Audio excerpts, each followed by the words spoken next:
ऐसा गोलगप्पा जिसे सिर्फ मर्द खा सकते हैं और उस गोलगप्पे को खाने के लिए आधार कार्ड दिखाना पड़ता है, लेकिन क्यों? और आखिर 1948 में ऐसा क्या हुआ था कि भारत को पाकिस्तान के लिए नोट छापने पड़े, यानी कि पाकिस्तान के नोट भारत में छपने लगे थे? जानने के बाद आपके होश उड़ जाएंगे। और कैसे भारत का 9 साल का बच्चा पूरी दुनिया के लिए इंस्पिरेशन बना और हरियाणा की बस कंडक्टर का महिलाओं के लिए कैसा काम, जिसे जानने के बाद आप तालियां बजाएंगे। और आखिर क्यों भारत के पायलट हवाई जहाज में चाय या कॉफी नहीं पी सकते, जानेंगे इस वीडियो में। ऐसे ही फैक्ट्स जानने के लिए बने रहिए वीडियो के एकदम अंत तक। नंबर 1, दोस्तों गोलगप्पे तो आपने अपनी लाइफ में जरूर खाए होंगे, खासकर की लड़कियां। इनको तो गोलगप्पे के अलग ही मजे आते हैं। लेकिन क्या होगा अगर मैं आपसे बोलूं कि एक ऐसा गोलगप्पा भी है जिसे सिर्फ आदमी खा सकते हैं, क्योंकि उस गोलगप्पे को खाने की बस की बात औरतों में नहीं है। ऐसा मैं नहीं बल्कि मध्य प्रदेश के फेमस गोलगप्पे वाले भगत सिंह कहते हैं। साथ ही इनके गोलगप्पे सिर्फ वो खा सकते हैं जिनकी उम्र 48 साल से ज्यादा हो, और इसीलिए इनके गोलगप्पे खाने के लिए लोगों को आधार कार्ड की जरूरत पड़ती है। दोस्तों इनके गोलगप्पे इतने तीखे हैं कि सबकी हालत खराब हो जाती है। अगर कोई आदमी इनके 10 गोलगप्पे भी खा ले तो उसे फ्री के अनलिमिटेड गोलगप्पे तक खाने को मिलते हैं। इनके ठेले का नाम है राधे श्याम सीताराम भगत जी गोलगप्पे और इनका एड्रेस है डीडी नगर, ग्वालियर, MP, इंडिया। लेकिन दोस्तों सवाल ये उठता है कि इतने तीखे गोलगप्पे लोग खा कैसे लेते होंगे? वैसे दोस्तों अगर आप यहाँ पहले जा चुके हैं तो हमें कमेंट्स करके जरूर बताइएगा। नंबर 2, क्या आपको पता है कि जब भारत आजाद हुआ था, यानी कि जब पाकिस्तान और भारत के बीच बंटवारा हुआ था, उस दिन से लेकर कई सालों तक पाकिस्तान के नोट भारत में ही छपते थे। जरा सोचिए, नोट छपते तो भारत में थे लेकिन चलते पाकिस्तान में थे। दोस्तों 1 अप्रैल 1948 तक पाकिस्तान के अंदर भारत के नोट भी चलाए जा सकते थे। इसके बाद भारत के अंदर ही पाकिस्तान के लिए अलग अलग तरीके के नोट छपने शुरू हो गए, जिन नोटों में हुकूमत पाकिस्तान लिखा होता था। 1953 तक भारत ही पाकिस्तान के नोट छापता था। इसके बाद पाकिस्तान ने भी नोट छापने की तकनीक डेवलप कर ली और फिर खुद के नोट छापने लगा। दोस्तों आपको जानकर हैरानी होगी कि 1953 से पहले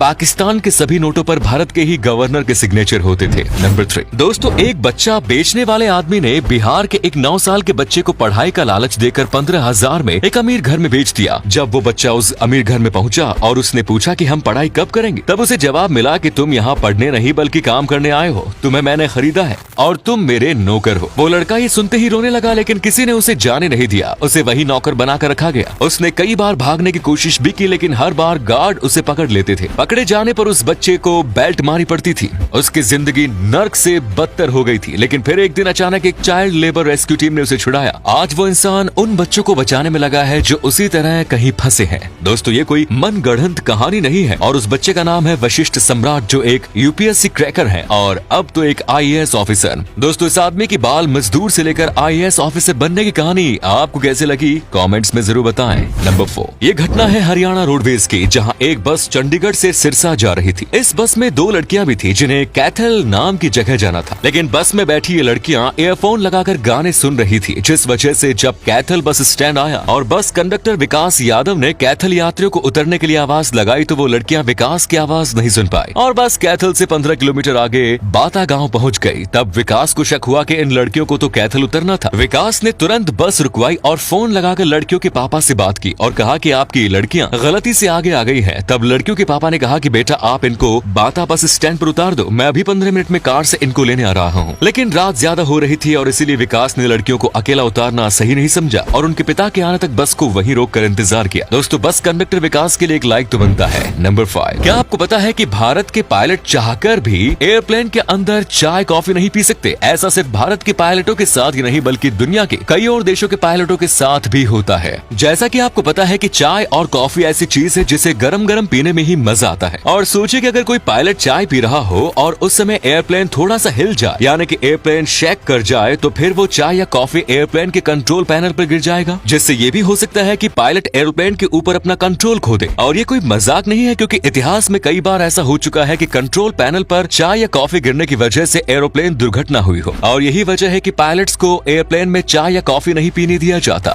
बाकी कमेंट पर बताइए क्या आपने कभी एयरप्लेन में सफर किया है। नंबर 6, दोस्तों आपने अक्सर देखा होगा या सुना होगा कि लोग पढ़ाई लिखाई करके मोटा पैसा कमाने के लिए इंडिया छोड़कर विदेश चले जाते हैं, लेकिन क्या कभी आपने इसका उल्टा सुना या देखा है? श्रीधर वेम्बू नाम का ये आदमी 1994 में अमेरिका में जॉब करता था। 2 साल जॉब करने के बाद उनका जॉब में मन लगना बिल्कुल बंद हो गया, जिसके बाद वो अमेरिका से वापस भारत लौट आए और भारत के एक छोटे से गाँव मतलम पराई से ही अपना बिजनेस शुरू करने का सोचा। उन्होंने यहाँ जोहो नाम का स्टार्टअप खोला और आज ये स्टार्टअप 18,000 करोड़ का हो गया है। है। यही नहीं, जोहो कंपनी का हेडक्वार्टर भले ही चेन्नई में है, लेकिन इसके बावजूद श्रीधर अपना सारा काम अपने गांव के ऑफिस से करते हैं, क्योंकि इनका मानना है कि अगर इंडिया के गांव का विकास होगा तभी इंडिया आगे बढ़ेगा। और इसी मकसद के साथ श्रीधर गांव में रहकर ही अपने गांव की तस्वीर बदल रहे हैं। नंबर 7 दोस्तों, श्रीलंका में चल रहे इकोनॉमिक क्राइसिस को देख पूरी दुनिया हैरान हो चुकी है। श्रीलंका की इकोनॉमिक क्राइसिस जिस वजह से आज पूरा श्रीलंका भुखमरी झेल रहा है। श्रीलंका की हालत आज ऐसी है कि यहाँ 500 रुपए किलो चावल, 290 रुपए किलो चीनी और पेट्रोल तो 290 रुपए लीटर है। इस देश ने चीन से बहुत बड़ा लोन लिया था, लेकिन अब श्रीलंका लोन भरने की हालत में नहीं है और कभी भी दिवालिया घोषित किया जा सकता है। दोस्तों, श्रीलंका के इस हालत के पीछे का कारण कोरोना, लॉकडाउन और केमिकल फर्टिलाइजर पर बैन को बताया जा रहा है। अब आप ही सोचिए, जिस देश में सोने का महल हुआ करता था, आज वही देश भुखमरी की हालत से गुजर रहा है। तो दोस्तों, आज की वीडियो यहीं पर एंड करते हैं। इसी के साथ वीडियो को लाइक कर अपने दोस्तों में शेयर करना ना भूलें, क्योंकि आपके एक शेयर से हमें काफी ज्यादा मोटिवेशन मिलता है। धन्यवाद।